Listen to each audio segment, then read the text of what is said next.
오늘도 우리 사는 이야기 찾아주셔서 감사합니다. 사연자분이 보내주신 이야기 시작해볼게요. 안녕하세요. 지방에서 거주하고 있는 30대 후반의 남자입니다. 저에게는 정말 힘든 시기부터 서로를 다독이며 힘이 되어준 아내가 있었습니다. 혼전 임신으로 부랴부랴 준비도 안 된 상황에서 몰린 결혼식이었기에 주변 사람들의 축복보다는 염려와 걱정 속에서 시작한 결혼 생활이었습니다. 변변치 않은 직장으로 아내하고 태어날 아이까지 책임을 져야 하는 힘든 상황이었지만 그래도 아내는 저를 응원해주면서 단 한 번도 힘든 내색을 하지 않고 억척스럽게 살림을 꾸려나갔습니다. 저희 부모님과 처갓집 식구 모두 저희를 외면했었지만 그래도 제게 큰 버팀목이 되어준 아내 덕분에 저희는 이내 자리를 잡을 수 있게 되었습니다. 한 푼, 두 푼, 100원 동전 하나도 허투루 쓰지 않으며 꾸준히 좋은 구직자리가 생기면 제게 도전을 해보라며 등을 떠밀던 아내 덕분에 훨씬 더 좋은 조건의 직장으로 이직도 할 수 있게 되었고 조금씩 돈도 모으며 살림살이를 넓혀 나갔습니다. 형편이 조금 여유로워지고 숨통이 뜨일 때쯤 다시 바라본 아내는 결혼 전과는 많이 달라져 있었습니다. 남들에게는 말도 잘 걸지 못할 정도로 내성적이고 부끄러움이 많았던 사람이었는데 이제는 백화점에서도 물건값을 흥정하는 억척스러운 아줌마가 되어 있었습니다. 제가 모자란 탓에 고생만 죽어라 시켜 아내가 바뀌었다고 생각하니 정말 너무 미안하고 고맙고 사랑스러웠습니다. 이제는 고생시키지 않고 좋은 것만 보여주고 좋은 것만 즐길 수 있게 하고 싶었는데 난데없이 아내는 신장한 판정을 받게 되었습니다. 평소에 힘들다, 아프다라는 이야기를 하지 않는 아내의 성격상 저에게는 정말 난데없는 청청병력 같은 소리였습니다. 의사의 소견으로는 자세한 검사가 이루어져야겠지만 신장암이라는 게 어느 정도 종양이 커져 주변의 장기들을 밀어내기 전까지는 별다른 증상이 없는 게 특징이며 지금 아내의 상태는 분명 신장암에 대한 증상이 진즉부터 나타나야 할 정도로 진행이 된 것처럼 보인다라고 합니다. 다시 말해서 주변으로 전이가 되어 치료가 상당히 어렵다는 말인데 저는 그 소견을 듣고 하늘이 무너져 내리는 것만 같았습니다. 저를 만나 죽어라 고생만 하다가 이제 조금 살만하니 야속하게도 아내가 큰 병에 걸리다니 너무 원통하고 어떻게 답답한 제 마음을 풀 곳이 없었습니다. 병원에서 진단을 받고 집으로 돌아온 날 아내를 붙잡고 정말 눈이 붓도록 펑펑 울었습니다. 정밀검사를 더 진행해봐야 자세한 병세를 알 수 있지만 아내는 병원에서 검사받기를 한사코 거절했습니다. 당장이라도 병원으로 데려가려는 저와 죽어도 병원에 가지 않겠다는 아내 사이에서 작은 실랑이가 벌어졌습니다. 어떠한 심한 병이라도 병원에 가서 진단을 받고 치료를 받으면 극복할 수 있는 가능성이라도 있을 텐데 그런 가능성을 시도해 보지도 않고 자기 목숨을 포기하려는 아내가 정말 이해가 되지 않았습니다. 가만히 두면 죽을 게 뻔한데 아내는 도리어 치료비가 아깝다.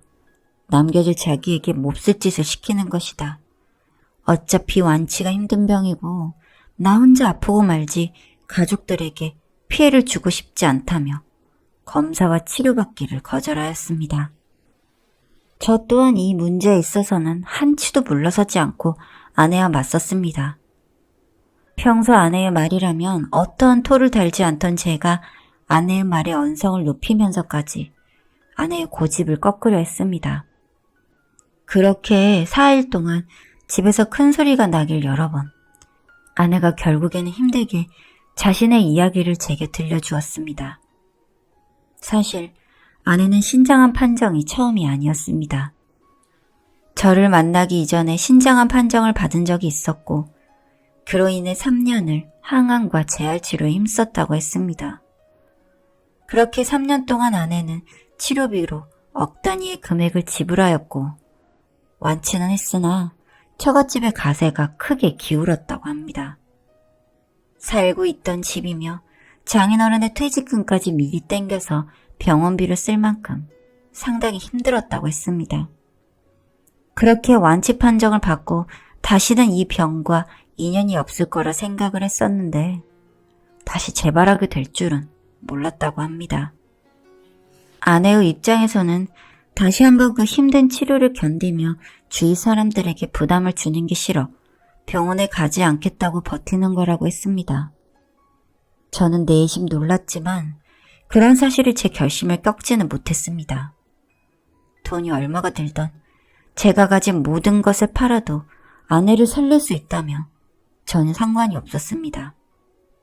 제게 아내가 없었다면 지금 누리고 있는 여유로운 삶이 무슨 소용이 있을까요? 심지어 아내 때문에 이런 편안한 삶을 누리고 있는 건데 돈 때문에 아내를 포기할 순 없었습니다. 계속되는 실랑이가 이어졌고 아내는 제게 편지를 한 장 남기고는 제 곁을 떠났습니다.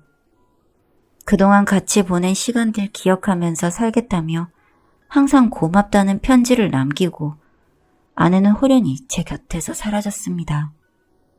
처갓집 식구들도 모르고 지인들도 모르는 곳으로 사라진 아내는 6개월 만에 싸늘하게 식은 채 제게 돌아왔습니다. 연락을 받고 간 장례식장에서 눈을 감고 있는 아내를 본 순간 저는 억장이 무너져 내렸습니다. 그날 이후로 몇 개월을 직장도 그만두고 미친놈처럼 살았습니다. 아픈 아내에게 아무것도 해주지 못한 죄책감이 저를 올가왔습니다. 그렇게 방황하는 저에게 처음 정신 차리라며 손을 내밀어 준 건 어머니였습니다. 아파하다가 편한 곳에서 쉬고 있는 거라 생각하고 이제는 정신 차려서 하나 있는 자식을 건사해야 하지 않겠냐며 저를 나무라셨습니다. 그렇게 따끔하게 혼이 나고서야 저도 조금은 정신이 들어 조금씩 슬픔에서 벗어날 수 있었습니다. 나이가 차 있는 상태라 다른 곳으로 직장을 찾기도 힘들어 이곳저곳을 알아보던 중에 어머니께서 저를 불러 장사라도 해보라며 가게를 얻어주겠다는 말씀을 하셨습니다. 저 역시도 한시 앞이 직장을 구해야 하는 처지라 번번이 미끄러지는 구직 생활보다는 자영업이 낫다고 생각해서 흔쾌히 어머니의 제안을 받아들였습니다. 사실 저희 집도 그렇게 넉넉한 형편은 아니었기에 가게를 차려준다는 어머니의 말을 듣고 어디서 그런 큰돈이 생겼지? 라는 의심은 했었지만 그땐 제가 상황이 너무 급하다 보니 크게 문제 삼지 않고 넘겼습니다. 그렇게 저희 집 근처에 주차장까지 완비된 제법 큰 규모의 고깃집을 열게 되었습니다. 삼촌께서 고깃집을 하고 계셨기에 이런저런 조언을 받아 차리게 되었고 저희 5인 식구의 바람처럼 장사는 성업이었습니다. 눈코 뜰 새 없이 바쁜 가게 일 때문에 저는 빠르게 아내에 대한 슬픔을 잊게 되었고 그렇게 해가 바뀌어 새해를 맞아 가게를 오픈한 지 처음으로 하루 쉬게 되었습니다. 그리고 그날 저는 충격적인 사실을 알게 되었습니다. 7개월 만에 처음 맞는 휴일을 맞아 온 가족이 집에서 술잔을 기울이고 있을 때였습니다. 그동안 서로 고생했다며 토닥이는 분위기 속에서 술이 얼큰하게 취하신 아버지가 말씀하셨습니다. 우리 가게는 당연히 잘 돼야지. 우리 가게는 절대 망하면 안 돼. 우리 가게가 어떤 가게인데. 며느리 목숨값으로 우리 식구들이 다 벌어먹고 사는 건데. 당연히 잘 돼야지. 저는 아버지의 말씀을 듣고서는 순간 의아했습니다. 저희 가게가 아내의 목숨값? 저는 곧바로 무슨 말이냐고 아버지께 따져 물었고 아버지는 이내 당황하시며 자리를 피하셨습니다. 저는 남아있는 어머니에게 다시 아버지께 들었던 말을 되물었고 어머니께서는 한숨을 쉬시더니 가게를 차린 돈이 아내가 죽고 나서 타먹은 보험금이라는 이야기를 들었습니다. 보험이라니. 생전에 동전 쓰는 것도 겁나서 손을 바들바들 떨던 아내가 당최 무슨 보험이 있다는 건지.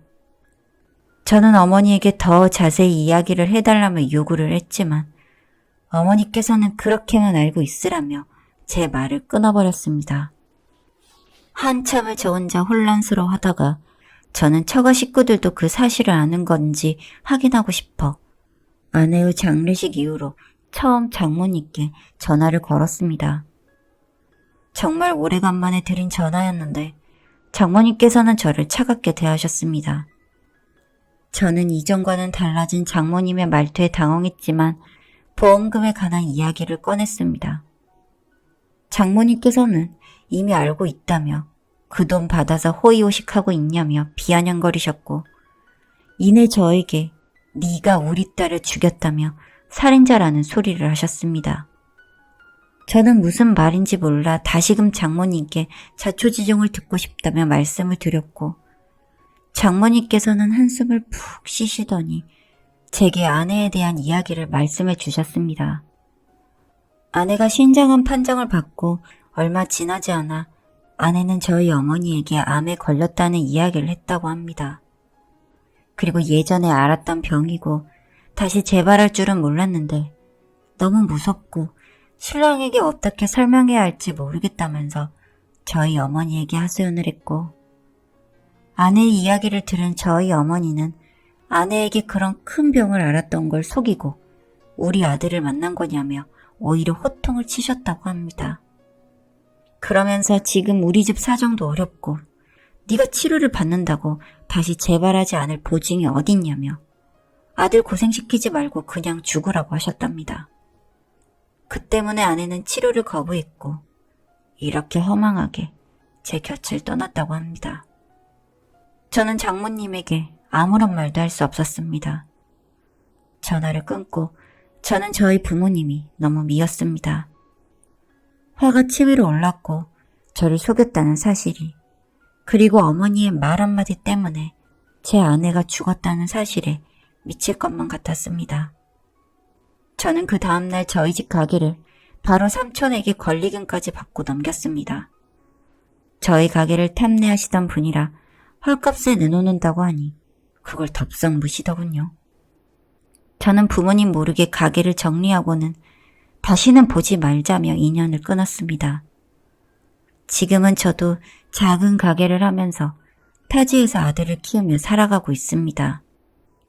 정말이지 생각할수록 저희 어머니가 소름 끼치고 치료 한 번 받지 못하고 떠난 아내에게 너무 미안합니다.